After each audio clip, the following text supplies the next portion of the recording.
Hello guys, welcome to my channel. And tonight, prepare yourself to enter a world filled with mystery and fear. But before we begin, please leave a comment and tell me, what country are you watching from? I want to know which corners of the world this horror story is reaching. Okay, here we go. The wind whispered through the trees like a dying breath, rustling the edge of the forest where the asphalt road faded into moss and shadow. Aokigahara, Japan's infamous suicide forest, loomed before her like a wall of silence. Dr. Claire Evans stepped out of the taxi, her boots crunching on gravel. The driver, an old man with tired eyes, didn't bother to help with her bags. He simply muttered, "Don't stay too long, Sensei," and drove away without waiting for a response. Claire stood still, adjusting the strap of her satchel, trying to silence the knot tightening in her chest. This wasn't her first time dealing with death, but this forest had a reputation that had clawed its way into her mind long before her plane touched down in Tokyo. Disappearances, ghost sightings, people hanging from trees, not just urban legends, statistics. Aokigahara was where hope came to die. She took a deep breath, controlled the fear, compartmentalize. It was something she'd taught her patients many times. The forest didn't care. Claire had come on invitation, an unusual one, a letter hand-delivered to her Tokyo hotel, no signature, no return address, just an elegant calligraphy on cream-colored paper. You study the mind, but there are things in this forest even your mind cannot explain. Come to Aokigahara, midnight will open the door. The letter should have been discarded, yet something in it stirred a buried instinct in her. The same one that made her pursue a doctorate in psychology, the same one that drove her to volunteer at trauma centers, the same one that now brought her to the edge of a cursed forest. She entered. Immediately, the sounds of the world dimmed. The dense canopy swallowed sunlight, turning day into permanent dusk. Aokigahara had no birdsong, no rustling of small creatures, just the eerie creak of old branches and the occasional gust of wind that didn't seem to come from any direction. The path beneath her was uneven and soft, a mix of volcanic rock and damp earth. Every few meters, she passed signs in Japanese. Your life is a precious gift. Please think of your family. Talk to someone before you decide. She felt them more than read them. These weren't signs for hikers. They were desperate pleas. About a mile in, she saw the first ribbon, red, tied around a tree. Then another and another. Suicide prevention volunteers tied them to help people find their way back. But sometimes the ribbons just stopped, as if whoever placed them had changed their mind, or had been stopped.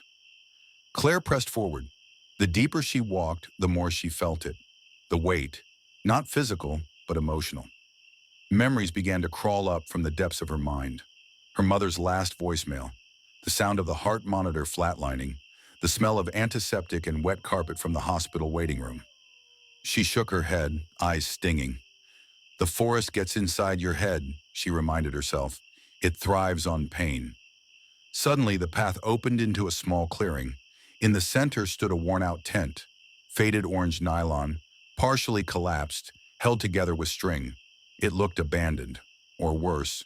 Curious but cautious, she approached, calling out softly, "Hello?" No answer. She lifted the flap. Inside were a few possessions: an empty water bottle, a notepad with scribbled kanji, and a tape recorder. Dusty. She picked it up and pressed play. At first, just static, then a voice, male, breathless, urgent. They whisper your name, not aloud, not in sound, in thought. You think it's your own mind, but it isn't. Don't sleep here. Don't think here. A loud crack, then nothing. Claire stood frozen. The forest had grown darker somehow, as if the trees had crept closer while she was distracted. And then she heard it, a whisper, just one. So faint it was almost a breath against her ear. "Claire!" She spun around. No one. Her pulse pounded. Rationality screamed that it was the wind, the echo of her own name in her mind. But deep down, something inside her knew better. Aokigahara had noticed her. and it had just said hello. Claire stood rooted in place, the tape recorder still in her hand, her name echoing like a ghost behind her ribs. The voice had been unmistakable, not imagined, not recalled. It had spoken directly to her, as clearly as any patient had ever spoken from across her office. She turned slowly, scanning the clearing, her eyes catching on the crooked trees, their bark blackened and peeling like scorched skin. The forest was unnaturally quiet.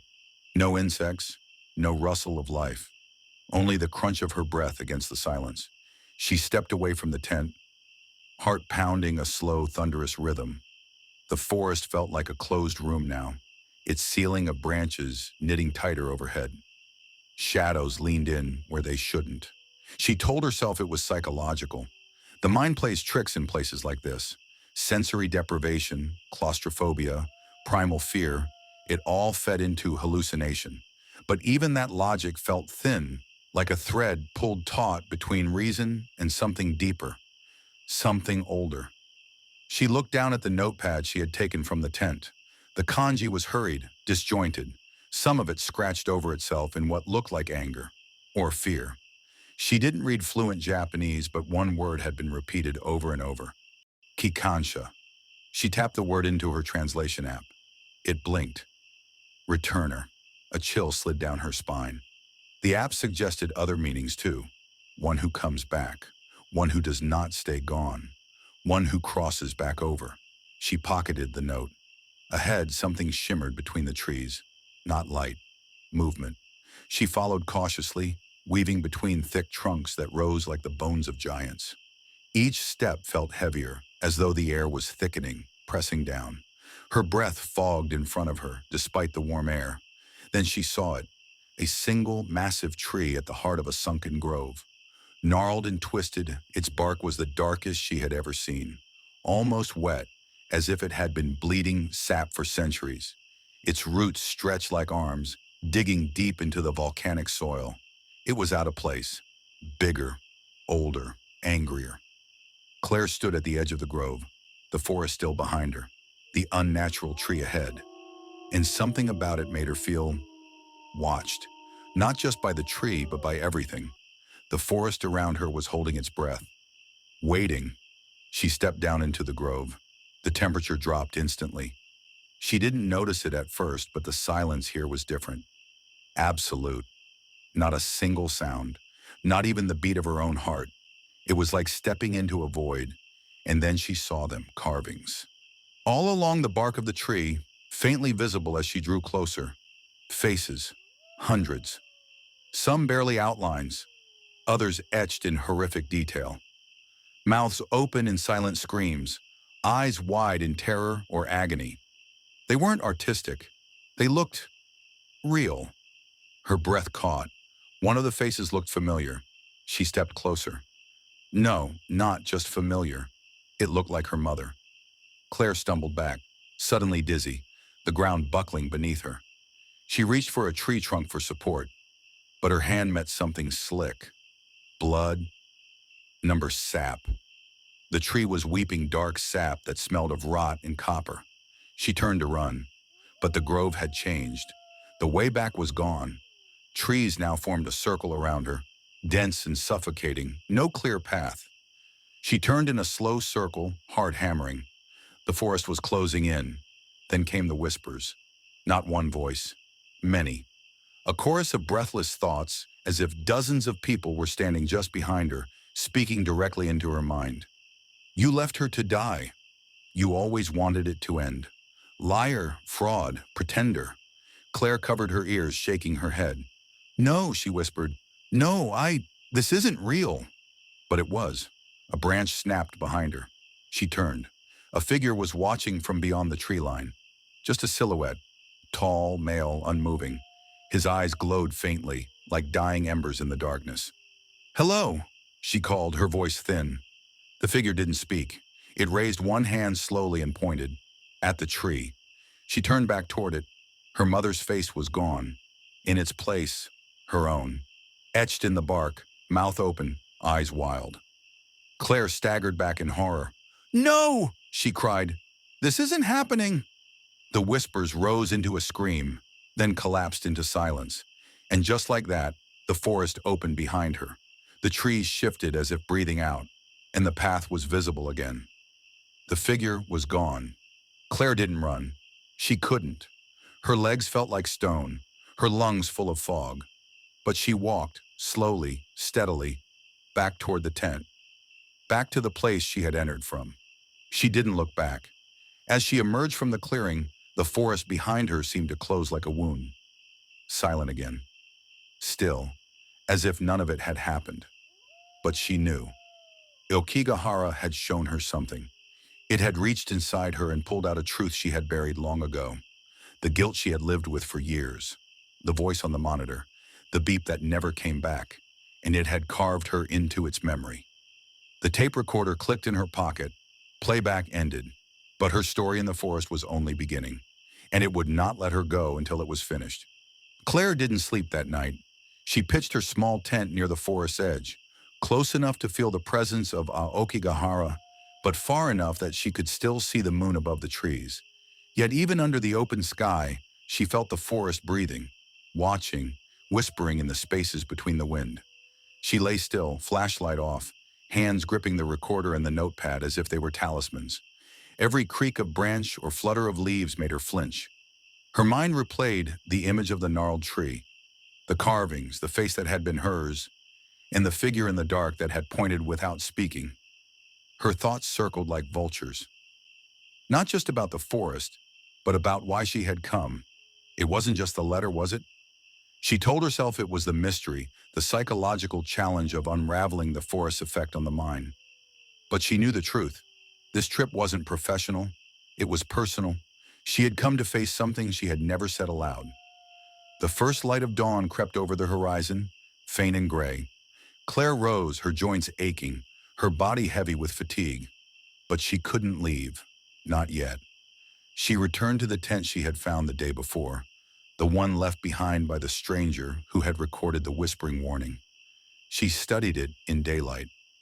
There was something desperate in the way it had been arranged, the way the tape recorder had been placed perfectly at the center of the sleeping bag, as if someone wanted it to be found.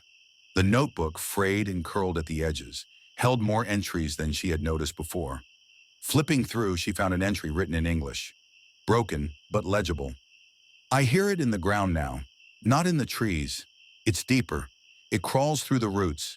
There's something beneath Aokigahara, something old, not spirit, not ghost, mind, like a mind that thinks without a body. It looks through the cracks. When you're alone, it listens. Claire reread the final line several times. It looks through the cracks. A psychological metaphor? Or something more literal? Her phone buzzed, startling her. One bar of signal, barely enough. A single notification blinked across the screen. One new voicemail. She hadn't heard it ring. She played the message. Static. Then a soft voice. Why didn't you save me, Claire? Her throat closed. That voice. It was her mother. But it couldn't be. Her mother had died 3 years ago, alone in a hospital bed, while Claire was boarding a plane for a conference in Vienna. She had missed the final call. That voicemail, long deleted, long grieved, was now echoing through her speaker as if time itself had opened a wound. She dropped the phone. The screen went black. A cold wind passed through the trees, and the sound returned. The silence beneath the forest was alive again. But now it had a rhythm, a subtle thump like a heartbeat, dull, far away, coming from the ground. Claire fell to her knees, pressed her palm to the earth. She felt it, a pulsing, deep, measured, like the forest was not just alive, but waiting. Her breath grew shallow, and then she heard something else, low, steady, almost imperceptible at first. A sound like voices, but not words, not language. Murmurs layered on top of each other, like a sea of thought pressing against her mind from below. The roots. The sound was coming from the roots. She followed it. With trembling steps, Claire wandered deeper, past warning signs, past trails marked with ribbons that had been cut or torn. The trees grew stranger here, thicker, more tangled. The ground began to change too. Less soil, more rock.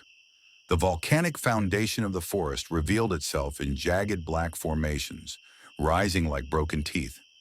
She found what she hadn't known she was looking for, a cave entrance. Partially hidden beneath the roots of a large tree, it yawned like a wound in the forest floor. The air from within was cold, unnaturally so. It carried the smell of wet stone and something fouler beneath it, like rotting paper or forgotten places. Beside the entrance was a faded wooden sign, barely readable through moss and dirt. But Claire made out two characters carved deep into it.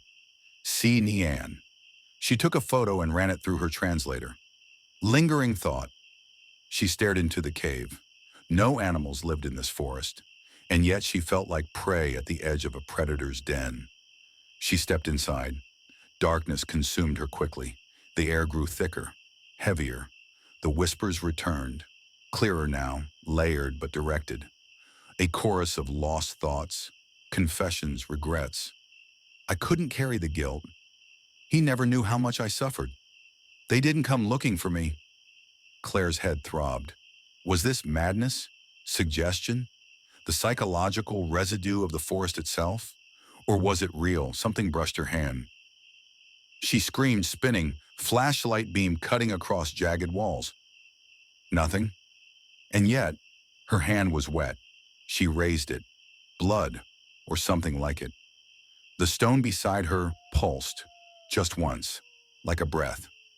Claire backed away, but the cave didn't let her go. Its walls began to shimmer slightly as though coated with moisture, and then she saw them. Faint shapes like shadows preserved in stone. Impressions of bodies, dozens, curled, bent, fused into the rock itself as if they had tried to claw their way out and failed. Her flashlight began to flicker. The whispers converged. Welcome home, Claire. The light went out. Darkness took her, and the forest. One panel stopped her cold. It showed a child. A small girl standing alone in a hallway, her eyes black hollows, a stuffed animal dangling from one hand. Claire's vision blurred, not from fear, but from memory. A hallway like that had existed in her childhood home. The carpet, the wallpaper, the flickering light. She knew that girl. It was her. The forest wasn't showing her death. It was showing her before the pain, before she'd learned how to hide it. She staggered into the next chamber, an open circular room cut from ancient stone, ringed with pillars covered in moss and rot. In the center stood a well. The blue light leaked from it, casting long shadows up the walls like spider legs. Claire approached slowly. The well was shallow, filled not with water but with mist, pale and slow-moving. The darkness in the cave wasn't like any darkness Claire had ever known. It wasn't merely the absence of light. It was thick, deliberate, almost sentient. It wrapped around her like cold water, muffling the sound of her own breathing, slowing her thoughts as if the air itself were sedating her. The flashlight was dead. Her phone, still damp with sweat and trembling in her pocket, refused to turn on. But the whispers, they didn't stop. They moved around her like smoke, never quite within reach, yet always just behind her ear, threading her memories into them like taunts. You told her you'd be back in an hour. She died watching the clock. You didn't say goodbye. Claire pressed her hands against her ears, sank to her knees and screamed. But even her scream didn't echo. The cave devoured it, swallowed it like a thing that fed on pain. Then came the light. Not hers. Faint and flickering, it appeared deeper in the tunnel ahead. A cold blue glow, as if moonlight had leaked underground.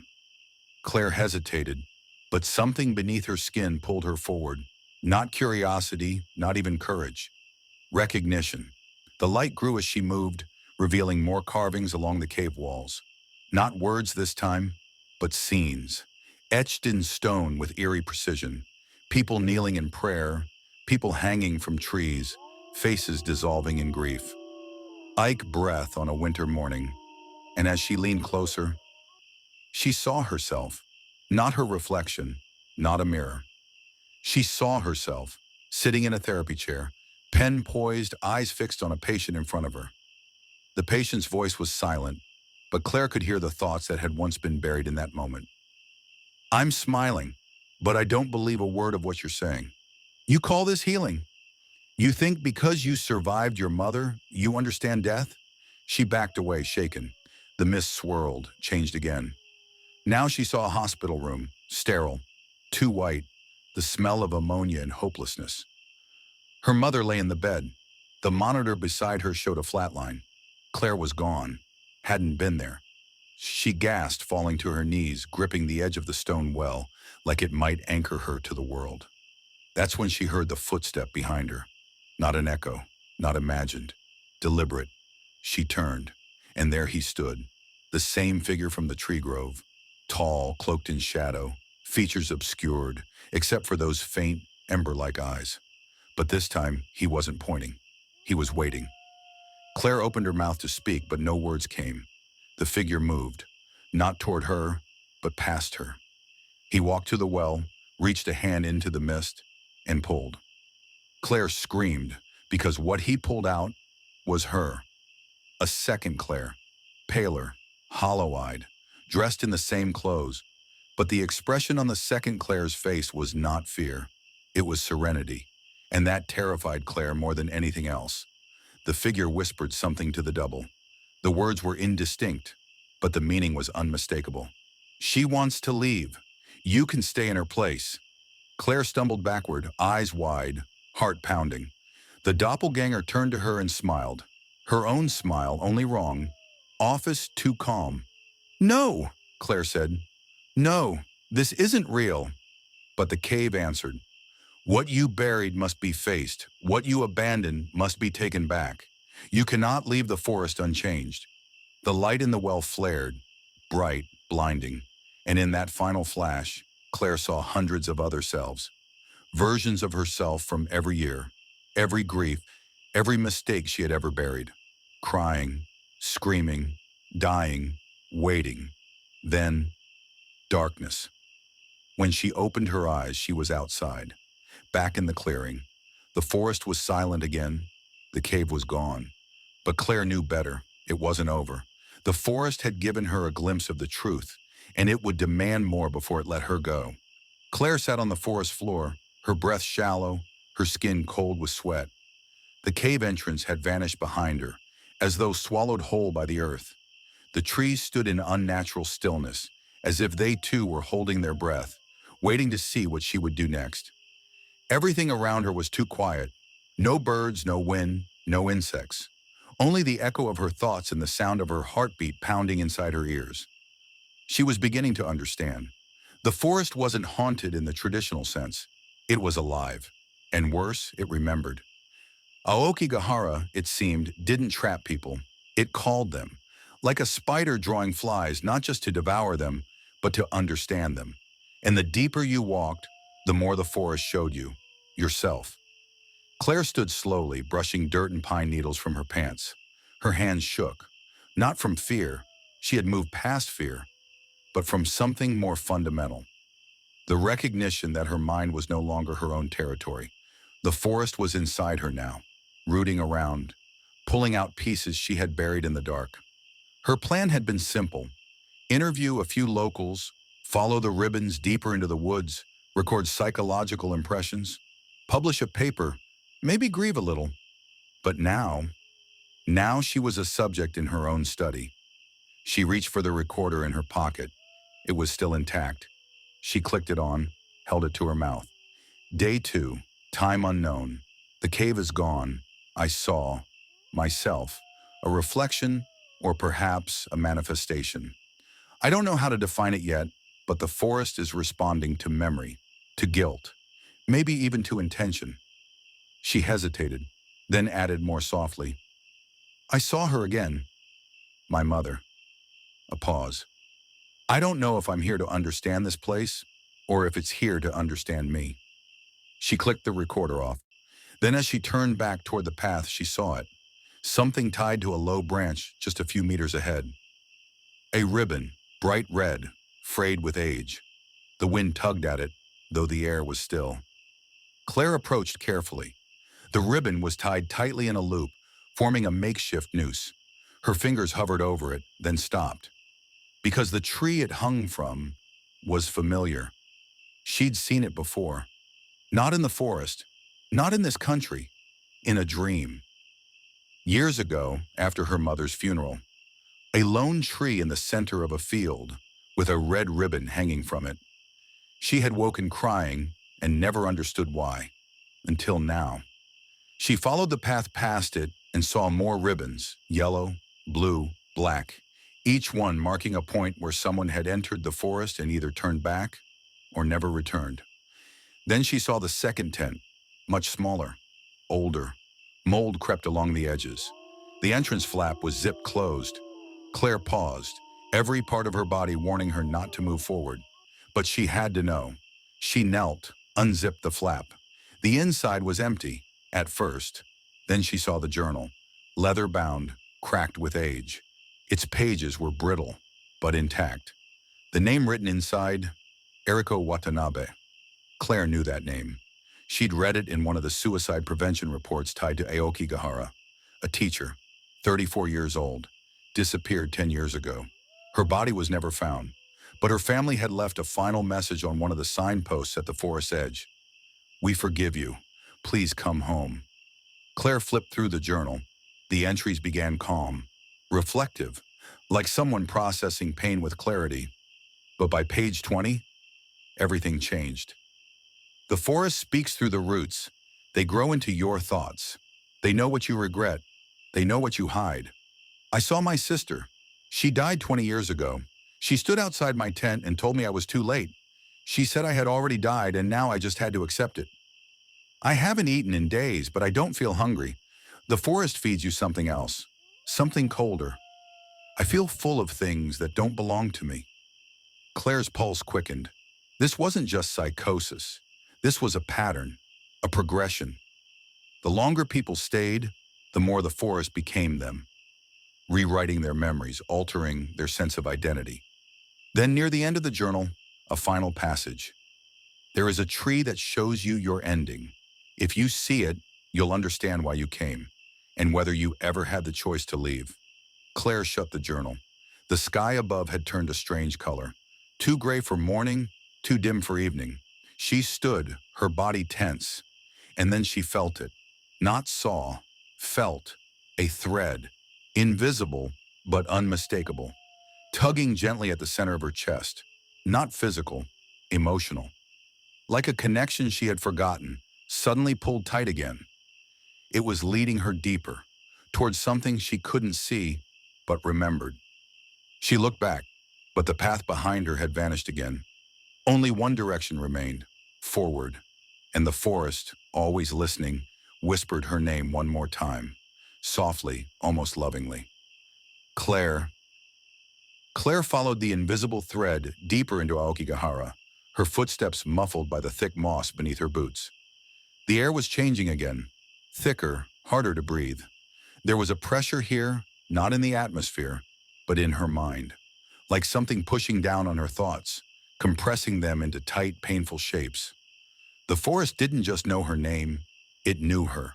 With every step, memories she hadn't touched in years bubbled up like drowned bodies rising from still water.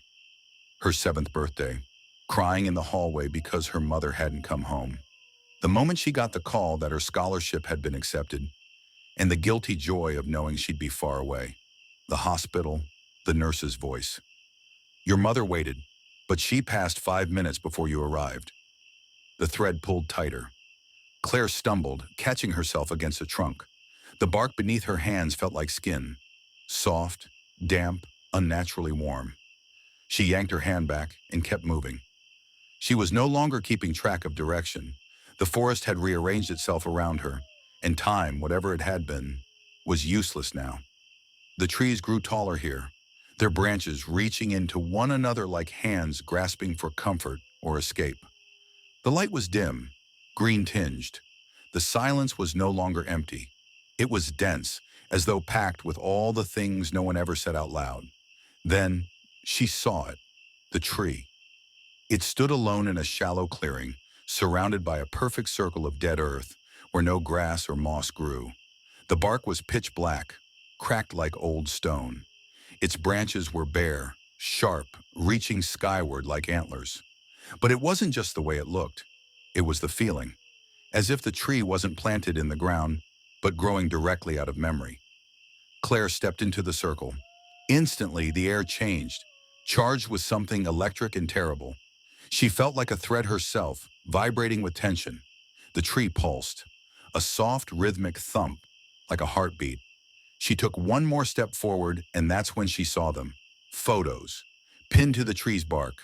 Hundreds, thousands, old and new. Faded Polaroids, glossy prints, even torn pieces of ID cards and passports.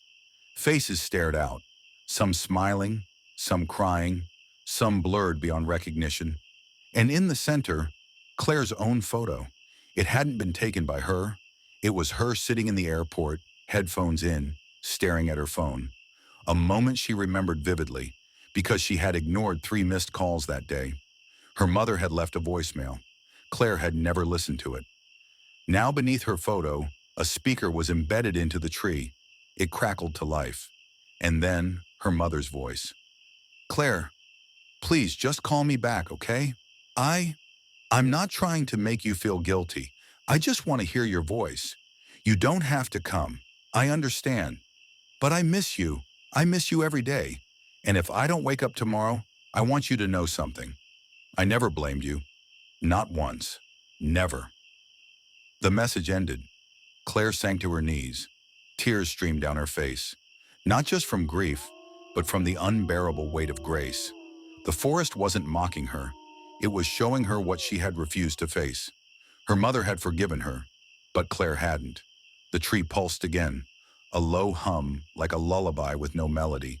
And then the bark in front of her began to peel away, like shedding skin, revealing a cavity within the trunk. A space just big enough for someone to step inside. The bark around it glistened, wet, alive. A voice, not from the tree but from somewhere behind her, spoke. "If you want to let it go, you must leave something behind." Claire turned. The figure was back, tall, silent, those ember-glow eyes watching her without judgment. She understood now. This wasn't death. It was choice. She reached into her bag, pulled out the recorder, her journal, her notes. Everything she had collected, everything she had used to control the narrative. She placed them at the base of the tree. Then she took off her coat, her shoes, her watch.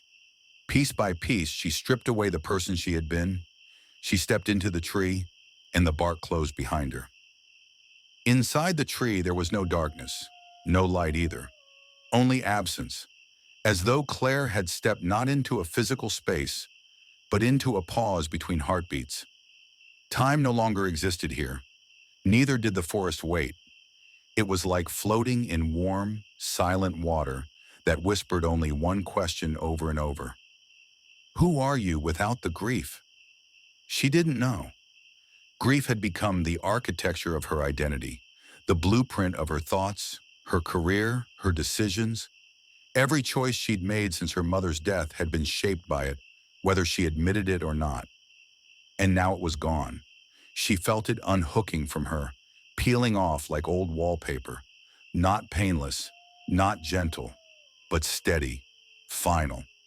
The tree was taking it, and then came the sounds, distant at first like echoes traveling through stone. Tap, tap, tap, like footsteps, not hers, not alone. She turned. There was no light, no visible floor, but something in the space shifted. A form began to take shape in front of her. Familiar, her height, her shape. Another Claire, but not the serene, hollow-eyed one she'd seen in the cave.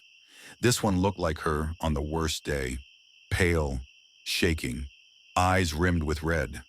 The version of herself who had stood in the hospital hallway too late, clutching her phone, whispering no over and over until her voice broke. The other Claire stepped forward and spoke. "You want to leave the pain behind, but who are you without it?" Claire didn't answer. The other Claire laughed, sharp, bitter. "You think letting go is healing? It's not. It's forgetting. If you forget, what stops you from becoming the same person who left her alone in the first place?" Claire flinched. She couldn't argue. That voice, it wasn't just memory. It was her. The voice that had lived inside her head for years, quietly sabotaging every smile, whispering guilt behind every moment of peace. Do you really believe you came here for research? The voice sneered. Or did you come because part of you wanted to stay? Wanted to end? Claire stepped forward. No, she said quietly. I came because I didn't know who I was anymore, and I thought maybe the forest would punish me into remembering. The other Claire tilted her head. And did it? Claire breathed slowly. Number it showed me something worse. She reached out and touched her own hand. The moment they connected, the tree responded. A sudden rush of sensation surged through her body, like lightning threading through bone. She saw everything. Every moment she had numbed herself to grief. Every smile she'd faked for patience. Every night she stared at the ceiling, begging for sleep to come before the memories. Her mother's face, alive, dying, forgiving. And she saw something else. Her future, unwritten, waiting. The other Claire began to unravel, gently as if turning into mist. Her final words were a whisper. Then go! And suddenly Claire was falling. The tree spat her out with no warning, back into the clearing, breath knocked from her lungs. It was dusk now, real dusk. She could feel the shift in temperature, the weight of the world returning. But something had changed. The forest was quiet, not hollow, not mocking, peaceful. The tree behind her no longer pulsed. The photos were gone. So was the circle of dead earth. She stood up slowly, shaky but whole, and then she heard it, a distant voice, calling her name. Claire! It was male, real, alive. She turned toward it, heart racing. Could it be a rescuer? A hiker? Someone else? Or was this the forest giving her one last test? She didn't know, but for the first time, she wanted to find out.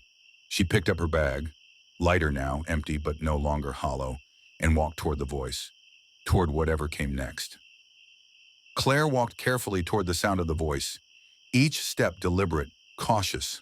The trees no longer felt like walls pressing in on her. They stood tall and still, almost reverent, like ancient sentinels watching her passage. The thread that had pulled her forward before was gone, and now she moved by instinct. The voice had called her name once, but not again. Still, she followed. The forest floor grew denser as she moved, the moss thicker, the roots gnarled like veins beneath her boots. Faint traces of old ribbons still marked some branches, faded nearly to invisibility. She passed them without touching them. No need to trace other people's paths. She had her own now. But as she turned a bend, a new sound broke the quiet. Footsteps, fast, running. She froze. Then, crackling brush. And then, silence. She slowly approached the source of the noise, hand instinctively reaching for where her recorder used to be. But it was gone, surrendered to the tree. She was alone now in a way she hadn't been before. And yet, another sound. Breathing, someone or something stood just beyond the trees. Hello? Claire called, voice steadier than she felt. Who's there? No reply, only that soft, rhythmic breathing. She edged forward, pushing aside the leaves. A boy, no older than 12, standing barefoot in the underbrush. His eyes were wide, glassy, not with fear, but with something deeper, emptiness. He wore a school uniform, stained and worn with time. A name tag, barely legible, hung from his pocket. Daiichi. Claire crouched slowly. Hey, are you okay? He blinked once, then twice. Then he turned and ran. Wait, Claire shouted, chasing after him. She sprinted through the undergrowth, dodging low branches, lungs burning with cold air. The boy darted through gaps in the trees like he'd lived here his whole life. And then, suddenly, he was gone. She skidded to a stop in a new clearing. This one was different. A shrine stood at its center, old and forgotten. Moss clung to its stone walls, the wood beams crumbling beneath the weight of years. Tiny paper talismans fluttered in the air, tied to every surface. Symbols of protection, warnings, pleas. The forest had tried to keep something in, or keep something out, and carved into the side of the shrine, almost completely worn away by time. Do not speak with the ones who have no shadow. Claire stepped forward, looking around. No sign of Daichi, but she noticed it now. He hadn't cast a shadow. Neither had the figure in the clearing that night. Akigahara wasn't showing her ghosts. It was showing her echoes, the memories left behind by those who entered but never left. These were fragments of soul, caught in the roots, replaying pain like broken records. She knelt in front of the shrine, running her fingers across its surface. The wood was warm, humming almost. And then, a whisper right behind her ear. Why did you leave me? She turned sharply. No one. But the voice was familiar, not her mother's.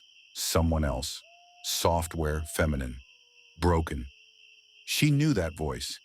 It belonged to Naomi, her college roommate, the one who had taken her own life during their second year. Claire had never visited her grave, never answered her final message, never told anyone what Naomi had whispered during that last drunken night. I think the forest would understand me. And now, the forest did. It remembered her, too. Claire stood, shaken. The shrine creaked behind her, groaning like a ship breaking apart. The air had changed, colder, metallic. She didn't belong here anymore. This was not her memory. She turned to leave. But the trees had rearranged again, and standing in front of her was Daichi. Only now his eyes were empty sockets, his skin gray. His mouth hung open, and from it spilled dozens of paper talismans, fluttering out like dead leaves. He pointed behind her. Claire turned. The shrine had opened, and inside, someone stood, back turned, hair long, black, dripping. A woman, so still she might have been carved from wood. Claire took a step back, and the woman began to turn, slowly, agonizingly. But before she could face Claire fully, the shrine collapsed in a deafening crack of rotted wood and stone, burying everything. Claire was thrown back, landing hard, the breath knocked from her lungs. When she looked up, the clearing was gone. No shrine, no boy, just trees, still, watching, and her shadow, once missing, stretched again beneath her feet. She was alone, but not forgotten. Never forgotten. Not in this forest. Claire didn't know how long she sat beneath the trees, her breath fogging in the cold. The silence returned, but it had changed. No longer passive, no longer indifferent. It listened now, like the forest was holding its breath with her. The shrine was gone, the boy vanished, but their presence lingered like perfume after the wearer has left. She rose shakily to her feet, rubbing her arms, trying to ignore the chill that felt like it came from within her bones. Then, it began to rain. Soft at first, gentle, then harder. Cold, slanted drops needled through the canopy, soaking her clothes, her skin, her hair. Her breath came quicker. The sound of rain in Aokigahara was different than anywhere else. It didn't patter. It drummed, like fingers tapping on a coffin lid. She pushed forward, vision blurred by water, not knowing where she was going.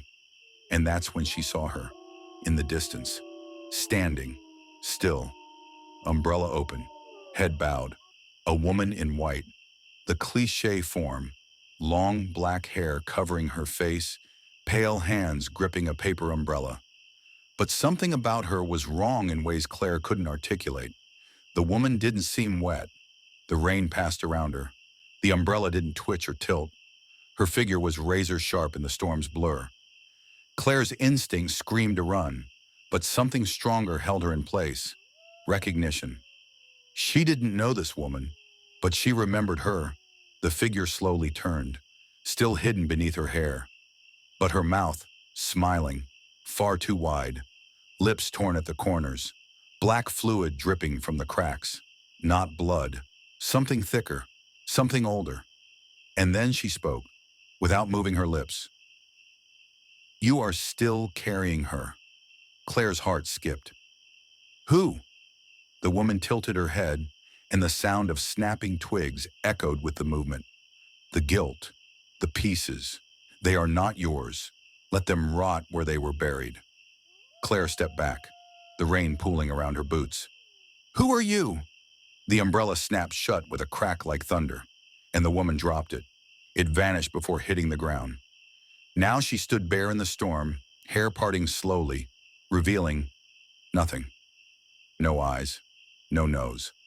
Just a face smoothed clean, like wet clay before it's shaped.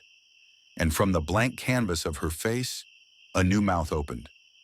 You will join them if you do not leave. Behind her, the trees began to whisper, not with wind, but with names. Claire heard them, all of them. Naomi, Daichi, her mother, herself, chanted like a prayer or a warning. The woman took a step forward. Each step sounded like water hitting glass. Claire turned and ran. Branches lashed her arms. Mud swallowed her feet. The rain blurred everything. But she kept going. Somewhere in the storm, she heard footsteps. Too many. Running beside her, behind her, over her, and under the ground. The forest was alive now, fully awake, and it wanted her to decide. Ahead, light, real light, a break in the trees. She burst through into another clearing, this one dry, sheltered by the way the trees had grown in a perfect circle, forming a natural dome. A shrine, a trap. She didn't care. She collapsed to her knees, coughing, soaked through. The storm stayed behind the tree wall, as though unwilling to follow. And then she heard breathing. Not hers, not behind her, but above. She looked up and saw dozens of faces, staring down at her from the canopy. Not bodies, just faces, pressed into the bark, eyes blinking slowly, mouths opening and closing with no sound. Some wept, some laughed, some were still, and in the center of them, her mother, eyes soft, expression neutral, not angry, just waiting. Claire whispered, "Am I supposed to ask for forgiveness?" The tree faces closed their eyes, and in her mind, a single word bloomed like a flower. No, she didn't need forgiveness. She needed to let go. Claire closed her eyes, and this time, she didn't run. She breathed, slowly, letting the forest move through her, over her, around her. And for the first time since she arrived, she wasn't afraid. Claire didn't sleep. She rested, perhaps, her body still, her breathing deep. But no dreams came. Only silence, thick and ancient, wrapping around her like moss. Above her, the carved faces in the trees had closed their eyes. Some smiled. Others wept quietly without sound. They were not watching her anymore. They were remembering. When she finally stood, her knees ached from the cold. Her fingers were numb. And yet she felt stronger somehow, like something inside her had snapped into place. Not healed, not yet, but aligned. She left the clearing in silence, walking deeper into the forest instead of turning back. The rain had stopped, though the sky remained bruised and gray. Mist hung between the trees, soft and low, and Claire moved through it like she was walking underwater. Her footsteps no longer echoed. Even the birds had gone silent. And then, voices, many, whispering. Claire stopped. The mist thickened. Shapes formed in it, people almost. Some tall, some small, some holding hands, some standing alone. They were shadows, but sharper than they should have been. Some looked toward her, others ignored her entirely. But all of them, were facing the same direction. North. She followed their gaze. There, far in the distance, barely visible through the trees, stood a torii gate, ancient and broken in half. One of its pillars cracked, the wood long grayed by time, but still standing. Barely. And just beyond it, a mass of tents. Faded blue tarps, abandoned backpacks, weathered sleeping bags half covered in leaves. The so-called suicide camps she had read about were those who were unsure spent their last hours deciding whether to live or die. She stepped through the gate, and the temperature dropped. Everything went still. One tent flapped slowly in a breeze that didn't touch her. Another lay collapsed, caved in by time or something worse. There were signs of life here, but not life itself.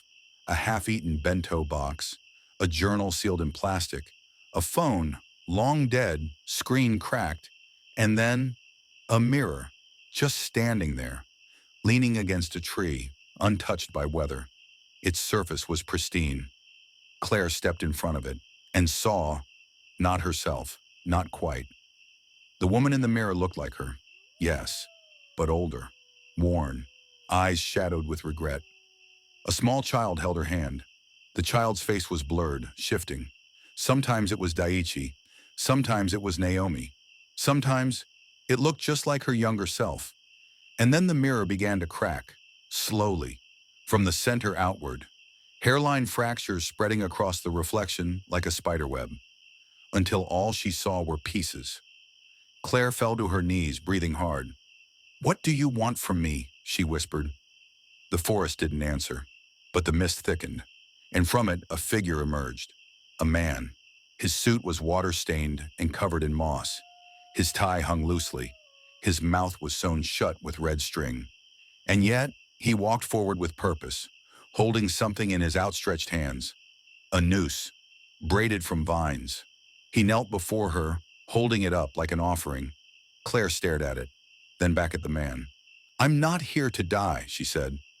The man didn't move, but behind him others emerged. Dozens, men, women, children. Each held their own offering.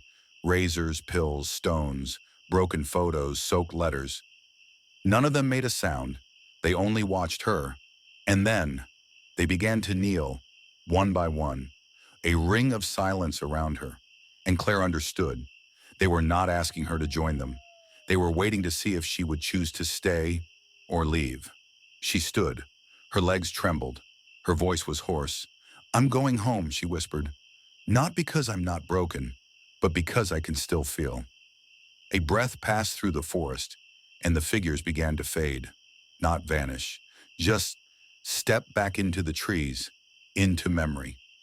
The man with the noose stood last. He placed the vine at her feet, and then he too turned and disappeared into mist. When Claire looked down, the noose was gone. In its place was a compass, old, rusty, but its needle pointed steadily. East, back, outside. The compass was warm in Claire's palm. It pulsed faintly with a rhythm not quite her own, as if it breathed with the forest itself.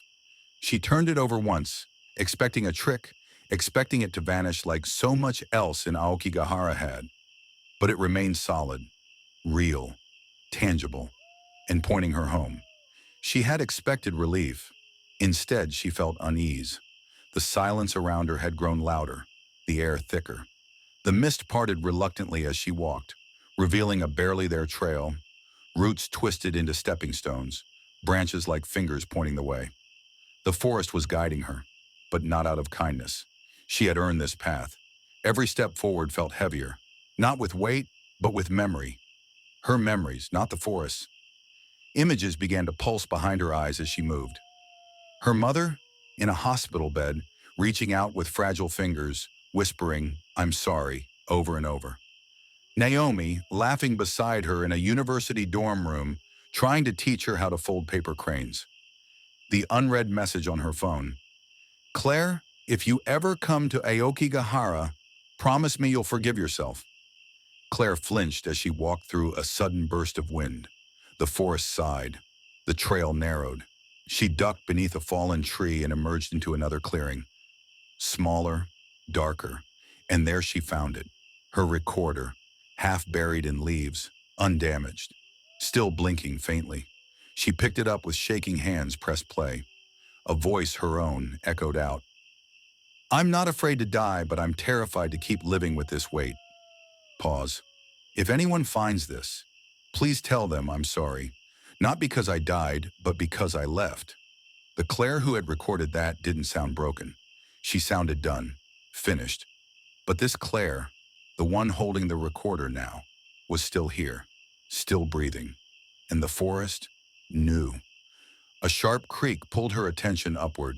From the edge of the clearing, high in the branches, something hung from a tree. A body, not real, not anymore.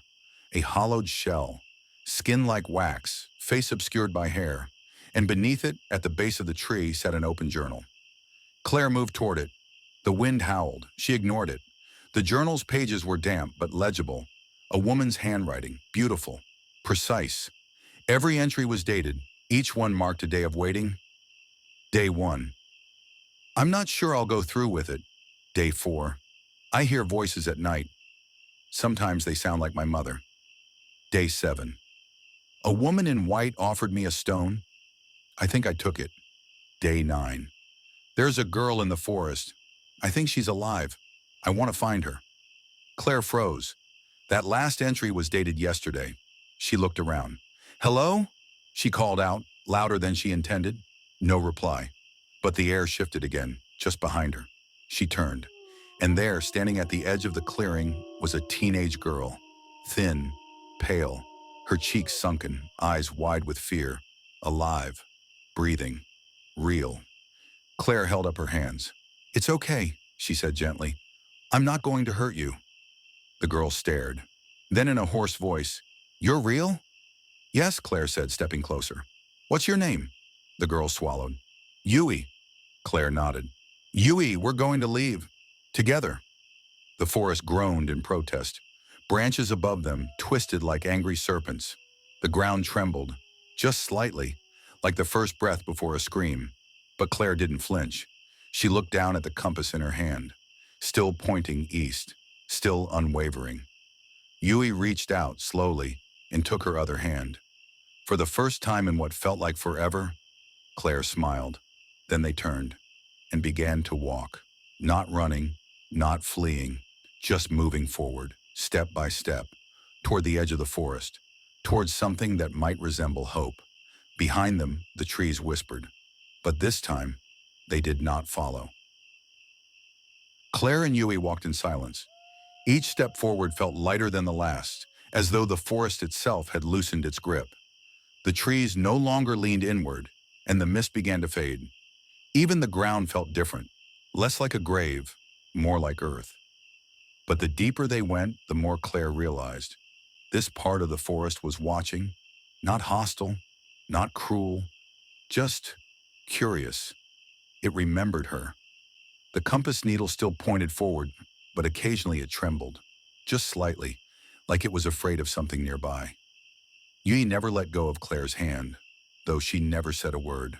Her grip was small and cold, like a child gripping the edge of a blanket during a nightmare. Finally, Claire spoke. How long were you here? Yui looked up at her, eyes wide, ringed with exhaustion. I don't know. Time doesn't work the same here. Sometimes I thought it was morning. Sometimes I woke up and it felt like I'd died and come back. Claire nodded. She understood too well. As they continued, they passed a tree covered in ribbons. Dozens of them. Red, blue, yellow. Some new, some faded. Each one tied at eye level. What is this? Yui asked. Claire touched one of the ribbons gently. It was stiff from rain and age. These are left behind by those who want to find their way back. Some people tie them when they enter, hoping they won't get lost. But they didn't come back, did they? No, Claire said. Most of them didn't. One ribbon was torn, blood-stained. Claire let it go. Yui stepped past the tree and froze. There, just beyond the ribbon tree, was a wall of mirrors. Dozens of them. Some framed in wood, others shattered, lying on the forest floor like fallen stars. Claire approached slowly. In each one she saw herself, but differently.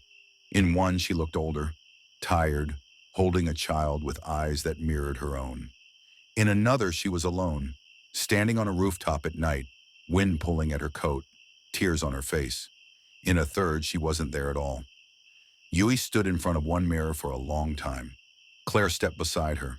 In it, Yui was sitting beside her parents, smiling, alive, whole.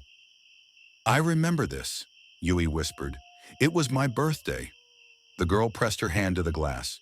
A ripple moved across the mirror's surface. And then it cracked, a clean single line across the image, splitting her memory in half. Yui didn't cry. She just let her hand fall. They're gone, aren't they? Claire nodded. Yes, but you're still here. The wind picked up again, pulling at their clothes. The forest didn't want them to linger here, not in the mirror grove. It was too easy to get stuck, staring at the lives they could have had. Come on, Claire said gently. We're not them anymore.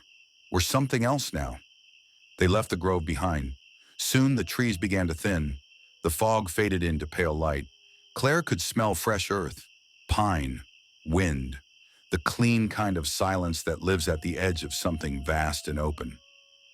We're almost there, she whispered. But just as they stepped toward the clearing ahead, a sound stopped them cold. A cry, software low, echoing like a whisper at the back of the throat.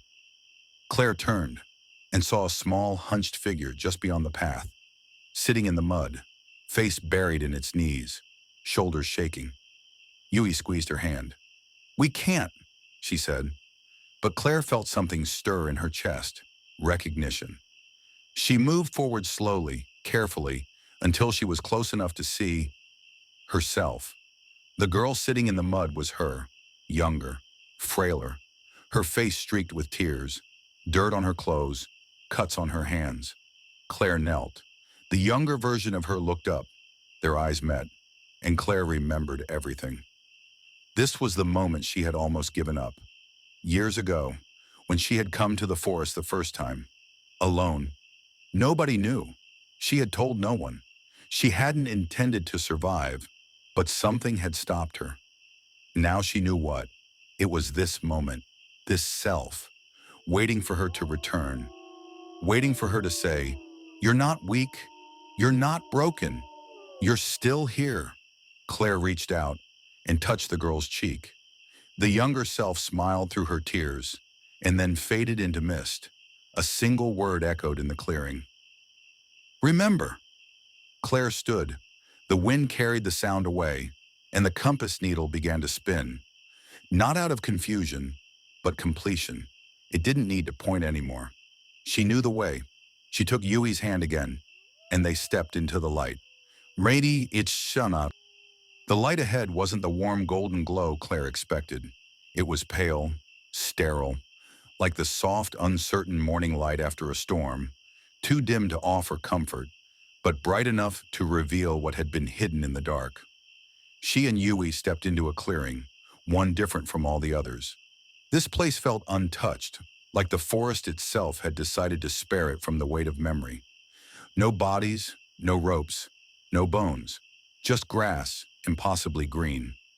And in the center, a shrine, small, weathered, tucked beneath an ancient tree whose bark was blackened with age, its branches rising like arms in prayer.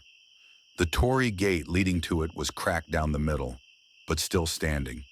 A fox statue guarded each side of the steps, moss crawling over their backs like frost. Claire slowed. She knew this place, not from memory, but from dreams. She had seen it during the nights she woke in cold sweat, in flashes behind her eyelids when she thought she was alone. It was always there, waiting. This is where they leave offerings, Yui whispered. Claire glanced at her. For what? Yui hesitated. Not for the gods, not really for the forest, or maybe for themselves. So the pain stays here and doesn't follow. Claire approached the shrine slowly. A stone box sat before it, filled with old coins, paper cranes, dried flowers, and bits of cloth. Tokens of those who had come here to end something. A few pictures were still pinned to the wood, smiling faces, children's drawings, letters folded into tiny squares. She reached into her pocket. The recorder was still there. She held it in her palm. The weight of it was unbearable now, not because it was heavy, but because of what it had carried for so long. The voices, the fear, the sadness, the things she had never said to anyone but herself in a whisper. Yui watched her. Are you going to leave it? She asked. Claire didn't answer. She pressed play. The recorder crackled, then came her voice. If anyone finds this, I'm sorry. She hit record and spoke softly. I'm not sorry anymore. I'm not finished. I don't have to be okay. I just have to be alive. She stopped the recording, then set the device gently in the box. As it left her hand, she felt a sudden release, like a thread had been cut somewhere deep inside her. The weight lifted, not gone, but no longer dragging her down. Yi took a step forward. She hesitated, then reached into her coat and pulled out a small stone, painted with a tiny red flower. My mother gave me this, she said quietly, the night before she left. She placed it beside the recorder. No words, no prayer, just a goodbye. A breeze stirred the clearing. And then, footsteps from the trees. Claire turned fast, heart hammering. A man emerged. Not a ghost, not a hallucination. Real. He wore a bright orange rescue vest. His beard was graying, and his hands were weathered with work. He stopped the moment he saw them. Holy hell, he muttered. We thought you were both gone. Claire's knees went weak. Yui gripped her hand tighter. The man stepped forward slowly, his voice gentler now. I'm from the patrol team. We monitor the trails, got word someone left supplies behind and never came back for them. We've been looking for days. He looked at Yui. You're Yui Takahashi, right? Your parents are. God, they're waiting. We found your tent last week. Yui said nothing. Her body shook, but her eyes were wide with something deeper than fear. It was hope. Claire nodded to the man. We're ready to leave. And for the first time, the forest didn't protest. No wind, no whispers, just silence. Peaceful. As they walked away from the shrine, Claire looked back once. The tree stood tall, the shrine waited, and the compass needle still resting in her pocket was finally still. She didn't need it anymore, because she had found herself. The hospital walls were white, too white. They glowed under the fluorescent lights in a way that made everything feel surreal, like Claire and Yui had simply stepped from one kind of dream into another. Nurses moved quietly through the corridors. Machines beeped. The scent of antiseptic clung to the air like a ghost. Claire sat on a cot in an exam room, blanket wrapped around her shoulders, a paper cup of lukewarm tea in her hands. Yui was in the next room, with a social worker and 2 detectives. She hadn't said much since the rescue, but she hadn't let go of Claire's hand until the doors separated them. Claire stared at the tea. Her hands weren't shaking anymore, but something inside her still was. A soft knock at the door. A young doctor entered with a clipboard and a careful smile. You're Claire Mori, right? She nodded slowly. We've notified your emergency contact. Someone will be here soon. Claire blinked. I don't have one. The doctor frowned, flipping through the chart. It says, Naomi Kitagawa? Claire's breath caught. She hadn't seen that name in years. Wait, she answered? Yes, she's on her way. Should be here in 20 minutes. Claire stared at the wall. Of all the people, of all the names, Naomi, the one she left behind after Tokyo, the one she never told the whole truth, the one who had once whispered, don't disappear on me, okay? The one she did disappear from. She didn't know whether to be grateful or terrified. The doctor gave her a reassuring smile and left. Claire stood up slowly and walked to the small window. Outside, Mount Fuji loomed in the distance, serene under a thin veil of mist. The same mountain that had watched Aokigahara for centuries. Silent, patient. Claire pressed her forehead to the cool glass. She was out, alive. But something inside her still pulsed with the rhythm of the forest, the whisper of the trees, the breath of that ancient silence. The things she'd seen wouldn't vanish just because she was no longer among them. The pain didn't disappear, but it had changed. It had shape now. A name, a voice. Behind her, the door opened again. This time she didn't need to look. She knew it was Naomi. The silence between them stretched as long as the forest trail. Then, you really went there, didn't you? Naomi's voice was soft, tired, but not angry. Claire turned. Naomi looked older. There were new lines around her eyes, a tiredness in her shoulders. But her expression was the same as it always had been. Open, guarded only enough to protect her heart. I did, Claire said. I didn't think I'd come back. Naomi stepped closer. But you did. Claire nodded. Why didn't you call me? I didn't think I deserved to. Naomi sat on the edge of the cot. She looked at Claire for a long time before saying, You were hurting. That's not something people need to deserve help for. Claire sat beside her, and for the first time in years, she let herself fall into that familiar presence, that warmth, that gravity. I found a girl, Claire whispered. She was lost, like I was. Naomi tilted her head. And did she survive because of you? Or did you survive because of her? Claire smiled faintly. Maybe both. Outside the window, the wind stirred the trees. Not like Aokigahara. Here it sounded gentler, human, alive. Claire leaned her head on Naomi's shoulder. She didn't speak again. She didn't need to, because silence no longer frightened her. It was no longer something that meant alone. It was just space, a space where healing could begin. Days passed, but the forest stayed with her. Not in visions or dreams, though there were a few, dark and formless, but in subtler ways. Claire noticed how silence followed her into every room now, like a shadow. How mirrors caught her eyes longer than they should. How every creak in a hallway, every whisper of wind outside her window, made her heart beat like something was watching. Not haunting, just waiting. She stayed in Naomi's apartment for the time being, a quiet place on the fourth floor overlooking the city skyline, where the distant hum of Tokyo never truly stopped. It was a far cry from the suffocating hush of the forest, and yet there were moments she still felt the same sense of being surrounded. She didn't talk much about the forest, but she wrote. Every morning, Claire sat at Naomi's kitchen table with a cup of black coffee and filled a new notebook. Not memoirs, not stories, just fragments, images, the crunch of damp earth underfoot, the way the fog seemed to curl like fingers, Yui's laugh, the shrine, the mirrors, the girl who had been her. She didn't know what she was building, only that she had to build it. And sometimes between sentences, she would stop and listen, not for ghosts, not for trees, but for the echo inside her. The part that still remembered who she used to be. That echo didn't scream anymore. It sang now. Yui was with her, sometimes.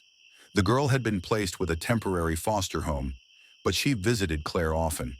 They'd sit in the park across the street, watching the pigeons fight over breadcrumbs, saying nothing for long stretches of time. One afternoon, Yui looked up and asked, "Do you ever feel like you left something behind?" Claire nodded. "Every day. I think it's still calling me," Yui said.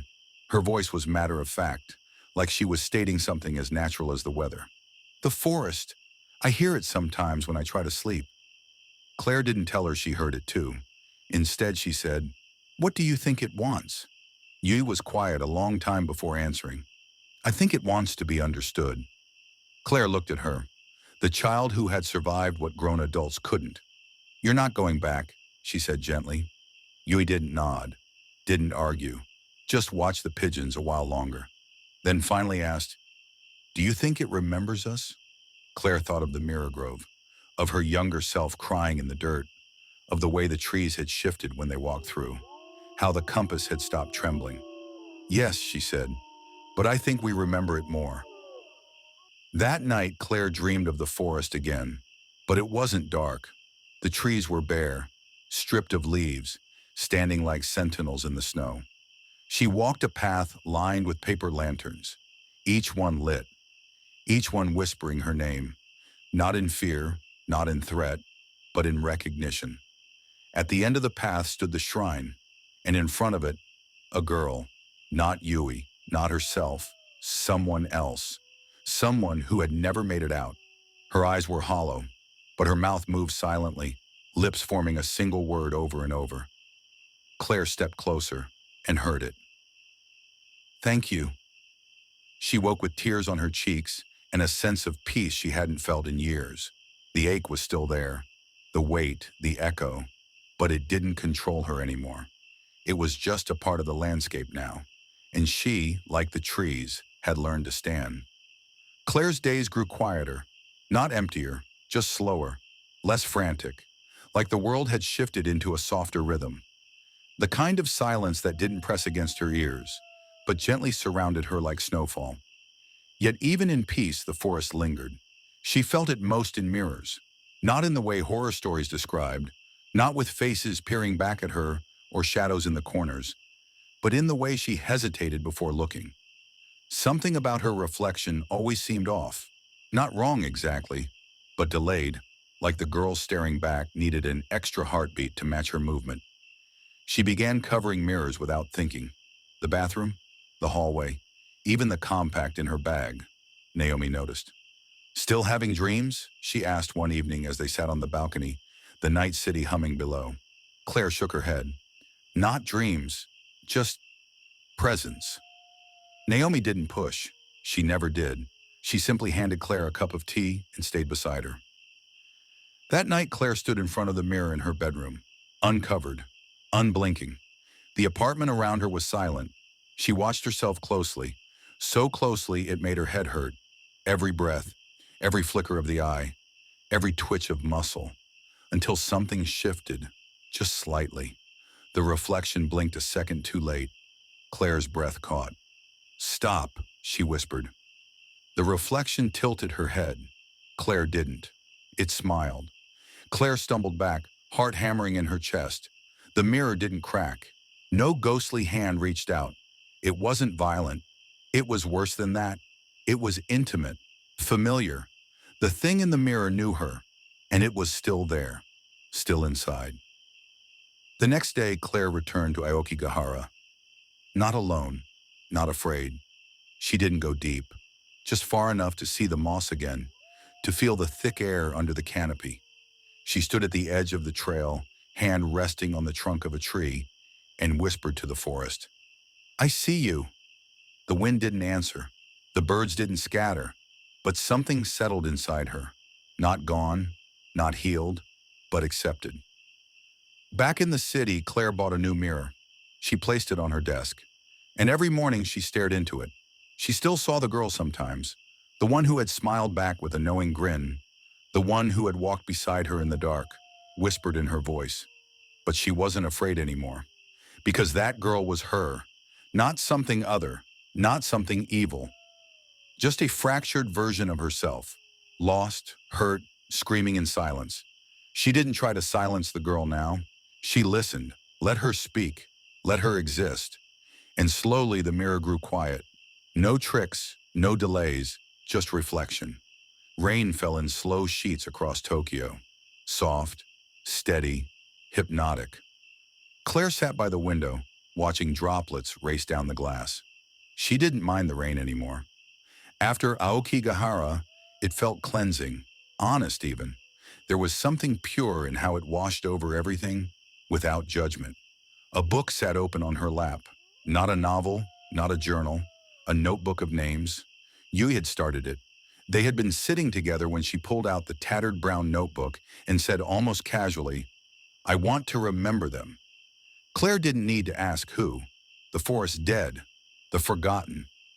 Yui wrote down every name she could find in the articles, from recovered ID cards, online memorials, local reports.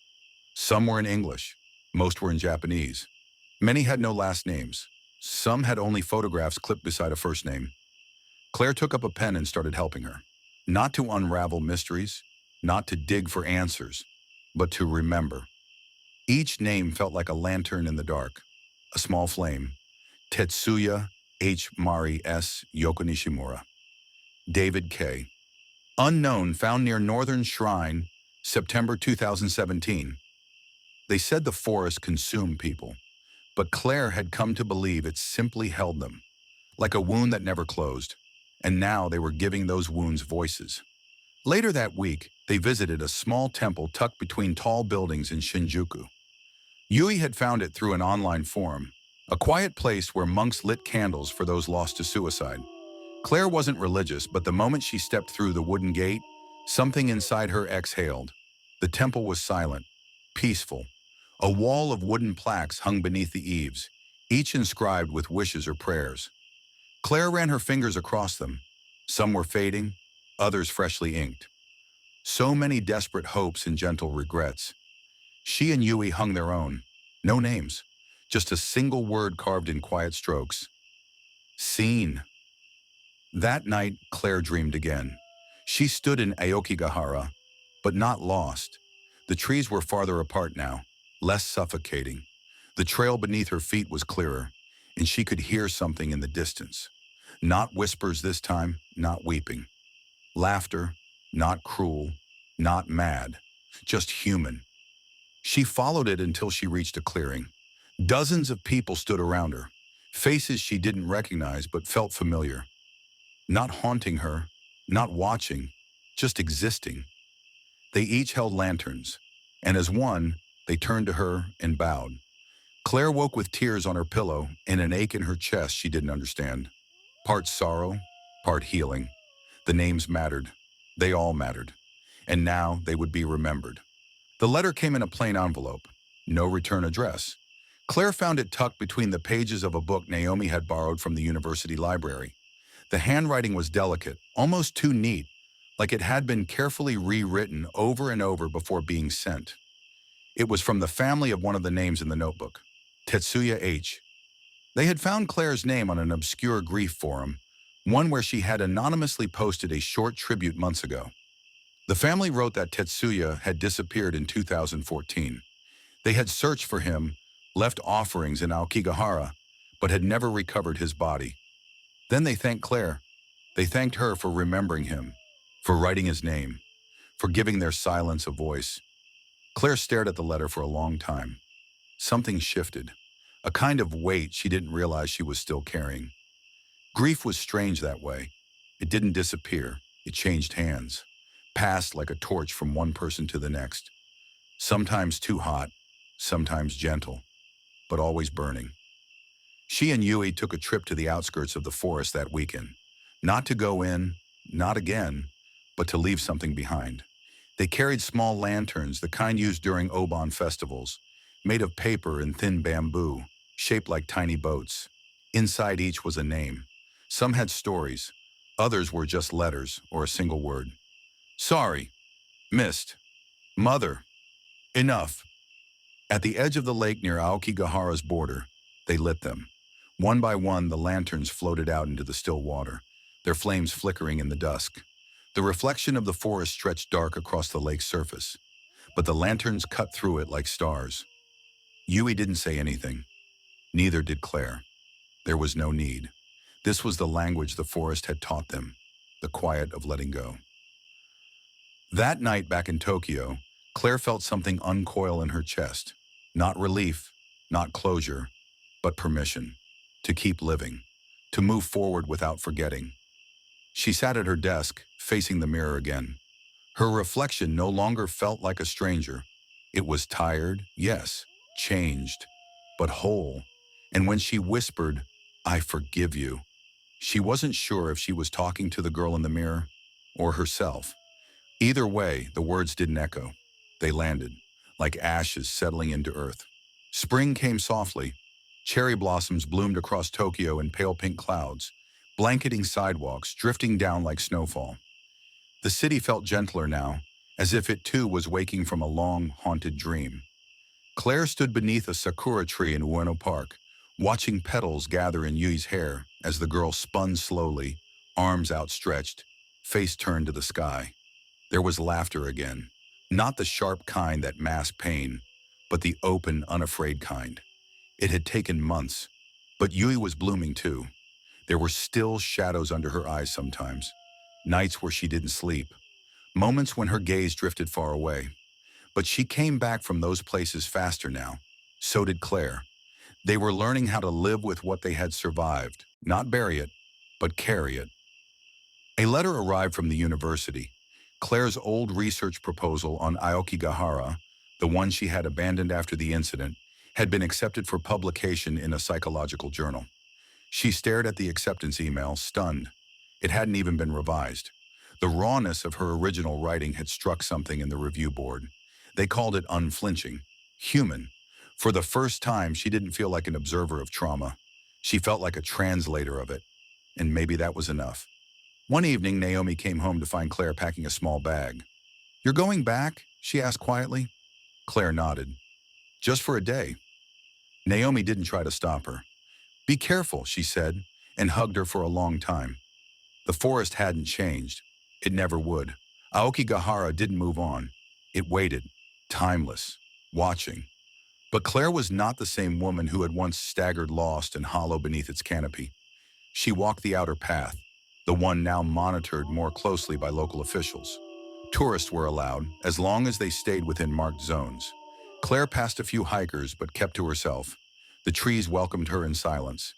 She stood again before the old trailhead, where she'd first met Yui, where she had first heard the forest breathe. There was no whisper this time, no shadow, just trees. And yet in that stillness, Claire felt something ancient stir beneath her ribs. Not fear, recognition. She stepped off the trail for just a moment, enough to kneel by a stone outcrop and leave a single offering, a folded paper crane with her name written on one wing and Yui's on the other. A final message to the forest. We are still here. We survived. She walked out of the forest lighter than she had ever been, not free from it, but no longer chained to it. The sun dipped low over the horizon as Claire returned to Tokyo, the last traces of the day clinging to the buildings like tired fingers. The city felt different now, alive with the hum of possibility. She hadn't realized how long she'd been gone until she saw the lights flicker on across the skyline, stretching out like the pulse of the heart she thought she had lost. Naomi had made dinner. It was quiet, comfortable, just the sound of soft clinks of silverware against plates and the steady hum of the refrigerator in the background. How was it? Naomi asked, her eyes bright but careful, as if reading the air for any sign of the old weight Claire had carried before. It was peaceful, Claire answered, her voice soft. She set her chopsticks down and looked at Naomi, meeting her gaze for the first time with a steady confidence she hadn't felt in years. I didn't go deep, but I left something there. A piece of me, I guess. Naomi's lips parted slightly like she wanted to say something, but she didn't. Instead, she just smiled. The kind of smile that said she understood, even when words failed. They ate together in silence, and for once the silence didn't feel oppressive. It felt like space, room for something new. After dinner, Claire went to the small balcony that overlooked the street. The air was cool and damp from the evening rain, and she could hear the distant sounds of people still out, talking, laughing, living. The noise was familiar now, comforting even. The city had moved on. The world had moved on. She hadn't thought it possible before, but now she felt it too. Her own moving forward, no longer haunted by what was behind her, not fully healed, but no longer broken. It was enough. That night, as Claire lay in bed, she heard the faintest whisper of wind through the trees outside. The sound wasn't terrifying anymore. It wasn't something that made her heart race or caused the hairs on the back of her neck to stand on end. It was just the wind, and in it, she could hear echoes, faint voices, not of people lost in the forest, but of all the names she had whispered into the world. All the souls she had remembered, the ones who had once slipped through the cracks of the earth. They were with her now, not as shadows, not as ghosts, but as part of her. Claire closed her eyes, the corners of her mouth lifting just slightly as the wind whispered through her dreams, carrying with it a single word. Remember. The story of Aokigahara was not one of defeat, not one of eternal darkness. It was a story of survival, of carrying the weight of others, and in return, learning how to lift yourself. Aokigahara didn't just hold the dead, it held the living too. And Claire, like the others, had learned to walk through it, not untouched, but with a new understanding, a new purpose. The forest may never speak in the same way again, but she would carry it with her, not as a burden, but as a reminder. She had found her way out, and she would never forget. The end.